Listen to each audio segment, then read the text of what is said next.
Welcome to The Serving Effect, a podcast that highlights people who are making a difference by serving others. People who use their time and their expertise, their commitment and dedication to make a better community for everyone. Today, our focus will be on civic leadership. This is a new topic that we have not done before, and our guest is Councilman Elmo Vance. Welcome. And I should say councilman and friend. Yes. Elmo Vance. I'm going to read just a few things about you to frame up civic leadership, the area that you did, kind of what led you there.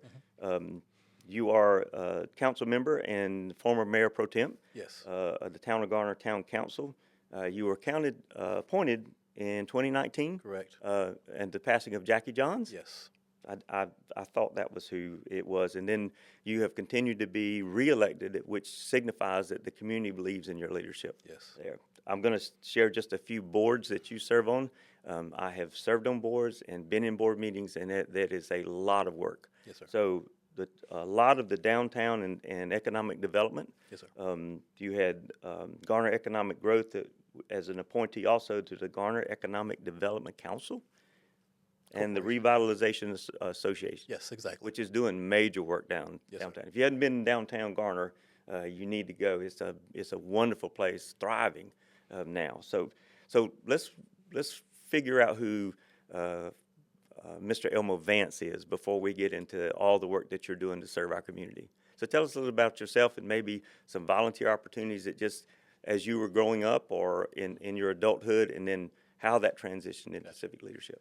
Yes, sir. Well, thank you, Reverend. I tell you, growing up in a small town in Chester, South Carolina, a textile town, and having a father who was a minister and a teacher, we saw how service was so important to the community. And having people over and helping people during the good times and the bad times, it was something that was instilled in me at a very early age. To do that selfless service, to work within the community, and also to really have a strong faith to know that God will bring you through, no matter what the situation may be. And really, no matter how people try to divide, we're all in this thing together. Amen. That's what I learned as a young person growing up in Chester, South Carolina, which carried on when I went to school and college, and was later commissioned in the military. Served in the Army Corps of Engineers for a number of years, and I got out after the first Persian Gulf War. And the amazing thing is, when I picked up a real estate book, it had a house in Garner. I had just been hired by the Department of Transportation and came down, and lo and behold, I said, I can't afford this house, just getting out with a young family. Right. And lo and behold, I could afford the house. And when I got to Garner, Garner just embraced me. It really did. It was just helping me and just guiding me. And it was a perfect location, so it was a godsend for me to be here, and because I knew it wasn't on my own that I arrived here. And just to be engaged and to be engaged in the community, which is very loving and caring and just genuine, real people, just like where I was raised. It gave me the feeling of I wanted to continue to serve in some capacity. And when that fateful day of 9/11 hit, I was serving in the reserves at the time down in Wilmington at the Corps headquarters there, and I saw those planes hit, and my time was beginning to wind down in the military. And when it eventually winded down, I said, I want to continue to serve. I will continue to do that. I began to reach out genuinely in 2001 to see what I can do to continue to serve, and began to talk to the council, and particularly Jackie Johns, as to where can I go. I have engineering background, I have a leadership background. Where can I go to put my skills and to continue to help the community? And began to volunteer in various areas and began to get on various boards and commissions, and particularly planning, a board of adjustment, parks and rec, or a few where I just began to see just the genuineness and the professionalism of the town staff, and also with the citizens of Garner, and began to work with the council as well, and that was where was my sweet spot. I enjoyed that, with just being a part of a team. And then as time went on, unfortunately we had the passing of Councilman Johns, and I was asked to apply for the position, and I was blessed out of a very competitive group of individuals to be chosen to serve. It was very interesting to be in that capacity because once when you're actually on the boards and commissions, you're hands on. You're really Right, dealing, right, and you're not in front of the lights. But when you're on the council, it's a totally different thing because now you're taking consideration what the boards and commissions are doing, and sometimes you have to approve or disapprove what they're doing, and it makes things pretty hard. And as time went on, we had the unfortunate explosion at ConAgra. We know that. Well, backing up a little bit here, in which the Garner Economic Development Corporation was established to focus on how can the land that was given to or provided to the town of Garner can be repurposed to continue on with economic development. That was a great task when it came to one, community outreach, two, coordinating with various organizations that were state and federal, and three, making sure that we keep the community involved and how can we bring back the tax base that was lost by the losing of ConAgra. Took 7 years, but inevitably that ended up with Amazon coming in and reshaping the northeast portion of Ghana, which is absolutely great. Is moving on, and I will say right here that you begin to feel the pressure on the council when it comes to the growth. The growth of Garner is tremendous. It was noted by one of the media outlets that we were one of the fastest growing areas in the country at one time. And with that comes challenges, and with that comes some good things. The challenges are how do you handle the growth? And maintain, as we said, that hometown feel. How do you right. do that? And as we mentioned earlier, it starts from the top down. It's a top-down thing whereby the council itself has to be personable and be sensitive and understanding that we are changing, and how we change, we try to incorporate the citizens as to how we try to do that. And Reverend, I'm gonna tell you, one of the hardest thing to do, and you probably know this, is to please everybody. There you go. There you go. And that was one of the points that I Yes, wanted to sir. bring up is that Yes, sir. service sometimes means that you're making decisions and there's a wealth of people Sir. that you are serving, and understanding that, all of these points of view are important, Mm-hmm. but making the hard and difficult decisions sometimes for the betterment of the entire community, Yes, sir. it would have to go this way. So I know that's probably one of the serving parts I can say when you work with people. There's a variety of things, and for me, it's much more sometimes emotional than it is for strategic that the town would do. But that's exactly one of the things that made me think about the how many people and how many maybe disagreement views that you have to hear, but also compassion about the people in our community. Yes, sir. So this is often asked by employers, but what's your favorite thing about the town council, and what's one of those things that I'll call it challenging? That's not as fun, but it's it don't bring out the passion, but it has to happen. Well, that's a very good question because honestly, I thoroughly enjoy working with the council. Each one of us have our own personalities, our own views, which are critical to my decision making process. Because I listen, really more than I talk. I try to listen to see where the council members are coming from because they have a constituency that I may not have, that they're listening to, and I try to incorporate that into my decision making process. And also, I thoroughly enjoy our staff working with them. They are really very They're supportive strong. and very They're good. sharp, and they're on top of it. We have a top notch staff. I would just say that. With our town manager, Miss Jody Miller, who's been doing a tremendous job, along with the assistant town managers, and with the recent merger of the fire department coming in. Right. So there are a lot of great things that are happening in Garner, and the hiring of our latest fire chief, and also with our chief of police. We have a very strong and steady staff that we're working with. And it's all good. Now, the hard things to do, I would say, is when we get into some deep conversations about when people are adamant about what they want to do. and you realize that, well, you may not be able to get that, but and the same with me. So can we compromise?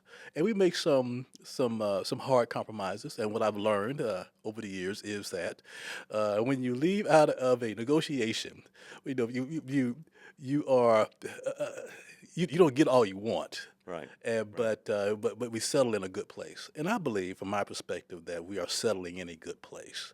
They may not see the benefits or feel the benefits now, maybe think that we're making a mistake or not the right thing, but I believe that in the long run we will see that that was a pretty good decision you made. Yes, sir. We dealt with the town council extensively for the last year, Oh, yeah. year and a half of Yes, sir. the acquisition of the land, Yes, sir. and getting some things worked through. And that's where at first it was, I think I might I might consider that. And then when I sat in the meetings and saw how many different things with building codes and all of that, for me it was, I looked at it as you hear the people, you make decisions for the people, not thinking through. You have developers who are coming in, and there needs to be a thought process of how it incorporates into what we have. So after I sat through several of the meetings, I thought this is intense. I mean, it is a lot more than what I would have thought in there. I've done the invocation several times, and usually I'm not there for a reason, but I got to sit through several entire meetings, and I thought, wow, that is just amazing.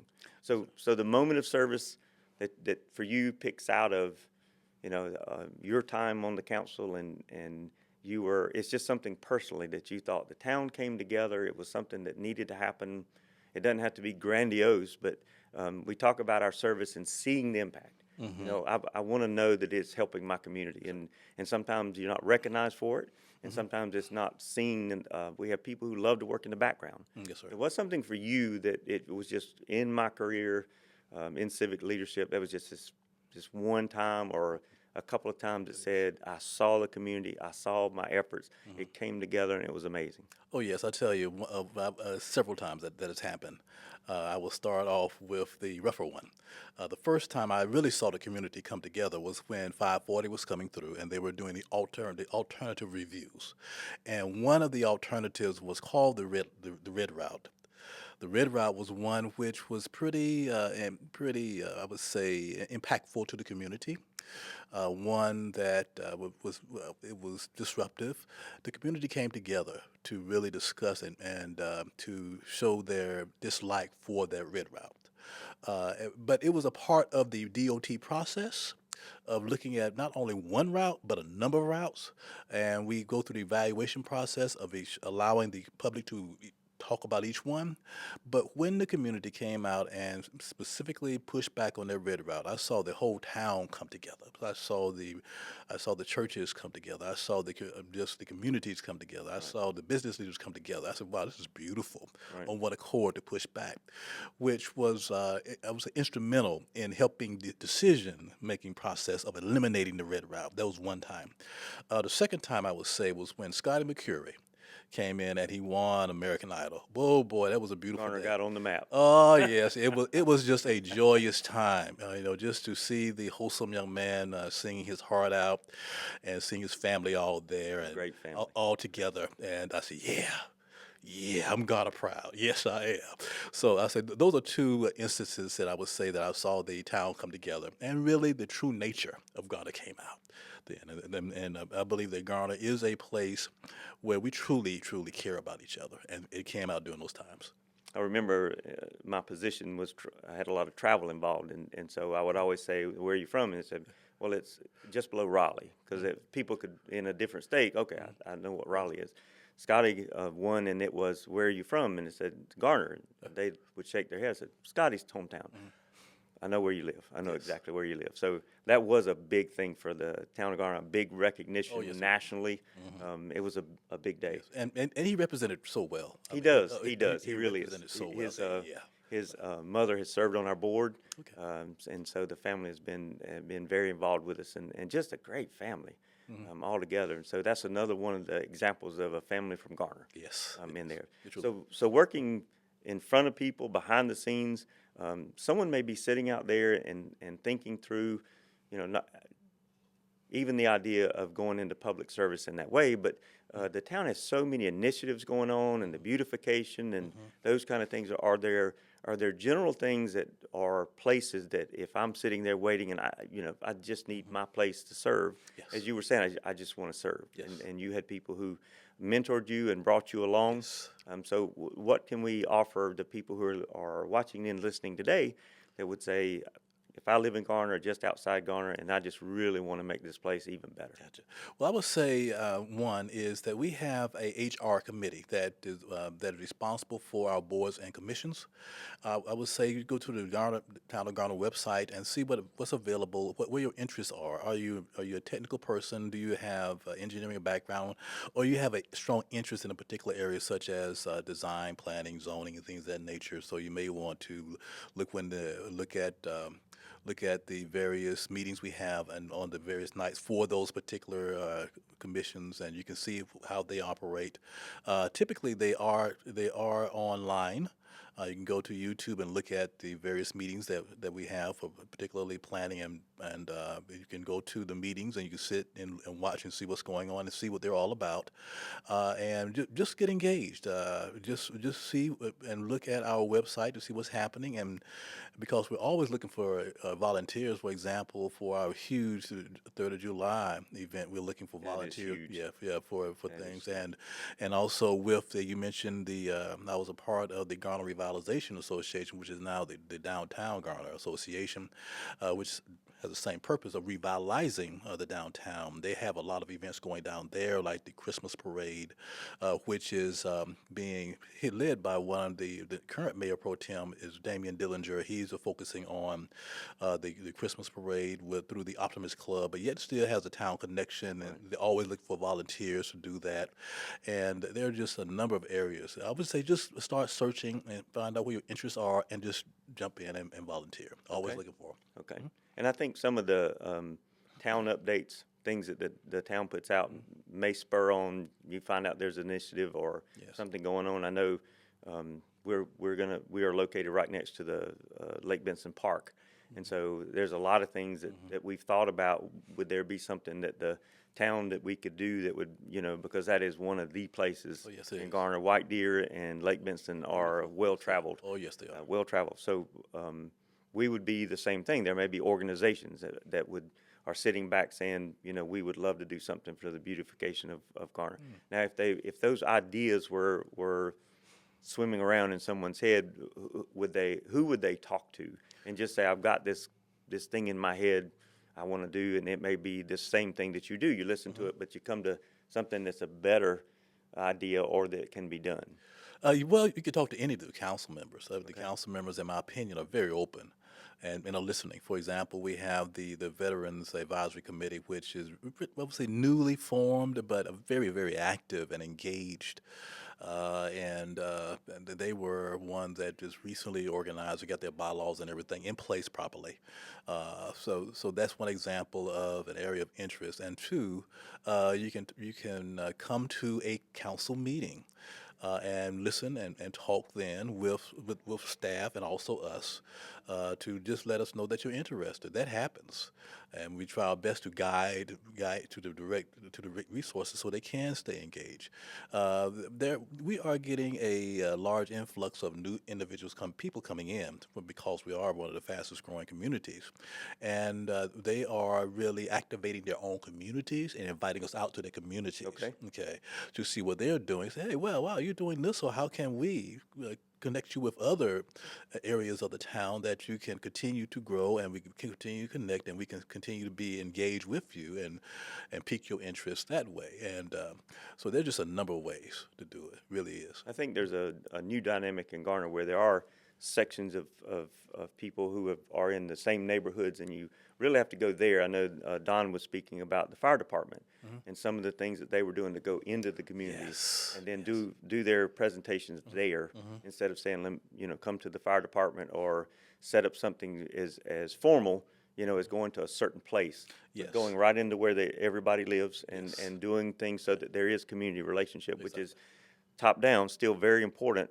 for everybody to know that when the fire department responds, they respond to everyone. Oh, yes, There is no sure they do. exemptions in that. So That's very important. Thank you for being here today. Oh, thank you, sir. I'm so appreciative. Thank you for your service. And thank you for yours Big too. for me.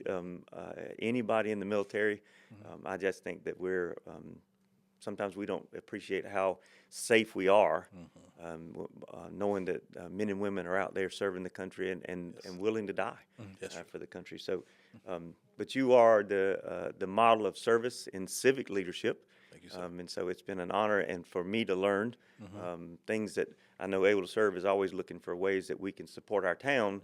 And so we've kind of played with ideas of looking for things, since we're going to be next door to Lake Benson, maybe things that we could do for the beautification or ongoing Gotcha. that our folks with disabilities would say this is part of what we do because we're an important part Yes, sir. of the community. So if you've enjoyed today's episode, let me encourage you to share it with someone who may be actively serving but looking for more, or someone who's just waiting for that inspiration, something that's just unique that they weren't thinking about, especially in working with the town and volunteering in the things that they have. Remember that one person serving makes a ripple effect to make a better community. And until next time, thank you for joining our podcast, and remember, keep serving. I want to take this opportunity to thank Smith Addressing and Machine Service for hosting the location where we do our podcast, The Serving Effect, and to our sponsors, the morning and the midday Rotary Clubs of Garner. We want to thank you for giving us this opportunity to share in this podcast of how people can get involved in their community and make a difference in the lives of others.